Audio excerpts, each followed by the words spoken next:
Kuachilia vyenye tunavyo inamaanisha nini?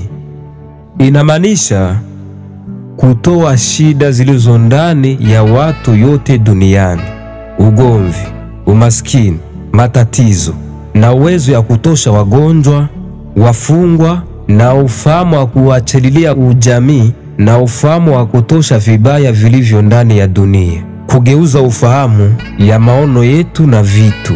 Musikuwe wenye woga, mukizoea mutakuwa wenye furaha. Watu wanayosema vyenye wanavyo Mungu njoo mwenye aliwapeyavyo, mimi haiko njoo hivyo naonaka.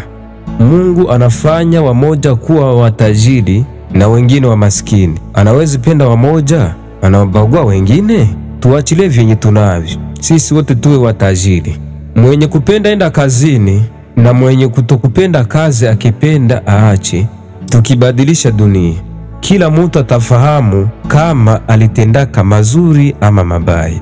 Waongozi wote wa dunia, ukizaliwa kuikuta nyumba inajengewa, inaomba yote uibomoe uijenge kwa upya.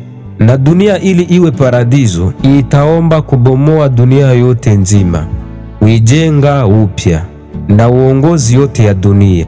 Na mtoto akizaliwa hata juaka hapa ni kwa nani. Tukimaliza nyumba nzuri duniani ni kukusanya wanjeni ya wote wa dunia, sababu leta hamuwezi weza hawa watu, kwa sababu kila mtu iko kivyake na jamaa yake. Tukibadilisha dunia, hakuna masikini atakuwa ndani ya dunia, hakuna ta shida moja itakuwa duniani. Kila mtu atakuwa ndani ya paradiso ya dunia. Kazi tatugeukia kuwa furaha, kuzaa itaenda polepole, mipaka haitakuwa ndani ya paradiso.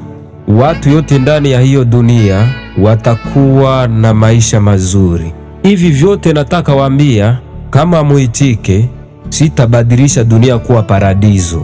Kila mtu vyenye naona inamaanisha maono ya macho yake, na kila mtu vyenye anasema na njoo ufahamu na akili yake. Mimi naanza waambia sasa, nani mwenye anaweza katala kukula vyenye hakuuza?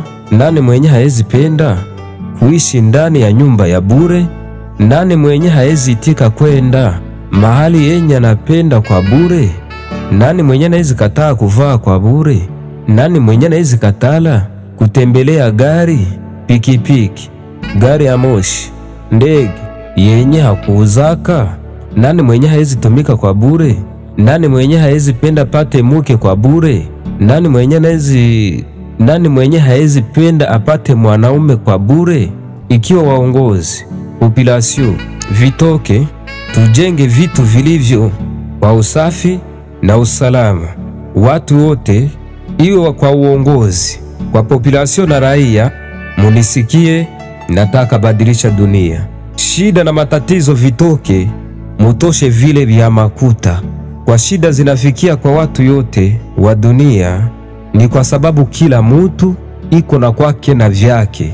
Hamufahamu sababu mulijikutaka ndani ya shida ya kunyanganyana. Kama umenisikia, umefahamu kila kitu utakipata kwa bure. Unapenda niendeleshe ama niache?